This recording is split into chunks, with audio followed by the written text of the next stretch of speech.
In episode 48, titled Handle Corrupt Data in Reports, Filtering, Reprocessing, Verification, the focus is on treating corruption as a process problem that can be contained and corrected, not as a mysterious disaster.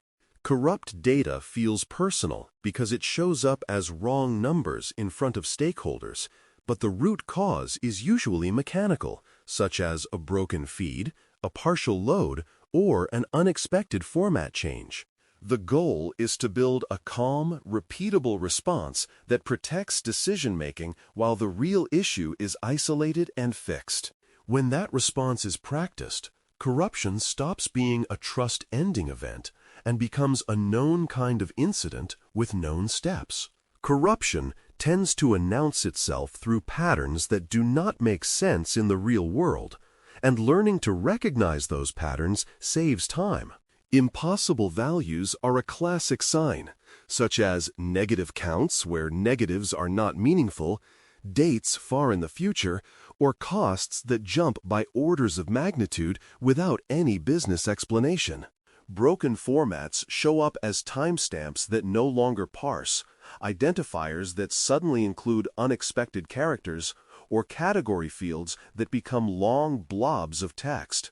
Another sign is internal inconsistency, where totals no longer reconcile with subtotals, or where a metric that usually moves smoothly becomes jagged overnight without a real event driving it. Once signs appear, the highest value move is isolating the affected time frame, source, and fields as quickly as possible, because broad suspicion slows response. Corruption usually begins at a boundary, such as a specific upstream source, a specific ingestion job, or a specific schema change, and the moment it began often aligns with a deployment, a credential change, or a source outage. Narrowing the time frame allows a team to compare just before and just after states, which makes the break visible. Narrowing the field set prevents chasing unrelated metrics, since one corrupted column can cascade into multiple downstream views, even when most columns remain clean. While the root cause is being investigated, a temporary filter on bad rows can protect users from making decisions on known wrong values, but it has to be treated as a containment action, not a solution. The purpose of a temporary filter is to prevent the report from amplifying corruption, especially when a single batch introduces extreme outliers that distort averages and trends. The filter should be explainable and minimal, such as excluding records that fail basic validity checks or that fall outside plausible ranges defined by the business. The risk is that filtering can hide the evidence needed for diagnosis, so the filtered records should be preserved elsewhere even if they are excluded from user-facing metrics. The long-term correction often requires reprocessing data from the earliest clean checkpoint available, because patching only the most visible symptom leaves hidden inconsistencies behind. A checkpoint can be a prior snapshot, a raw landing zone, or a known good partition boundary, and the key is that it represents a state before corruption entered the pipeline. Reprocessing from that point rebuilds derived tables and metrics in a consistent way, which reduces the chance that some reports are corrected while others remain on a mixed state. The cost is compute time and operational effort, so the checkpoint selection should be intentional and tied to the impact window that was isolated earlier. After reprocessing, verification is what turns a technical fix into a trustworthy fix, and it should start with simple counts and totals before moving to deeper review. Row counts for key tables should align with expected volume patterns, totals should reconcile with known aggregates, and obvious anomalies should disappear without creating new gaps. Sample record reviews add a human reality check, because they ensure that individual events look plausible and match real-world expectations for timestamps, identifiers, and category values.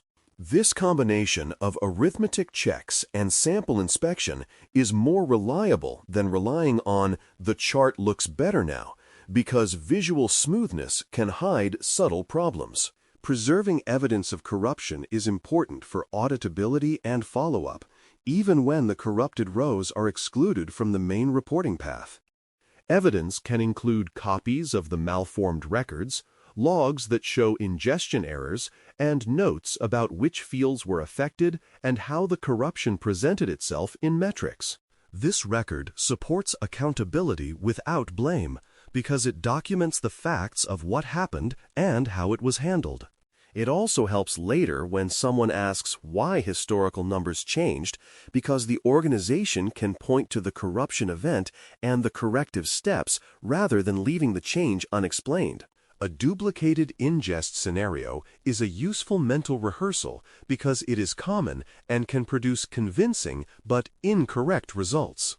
Imagine an ingestion process that runs twice for the same source window, creating duplicate rows that double counts and inflate totals, while still looking consistent because the duplicated data is valid in isolation.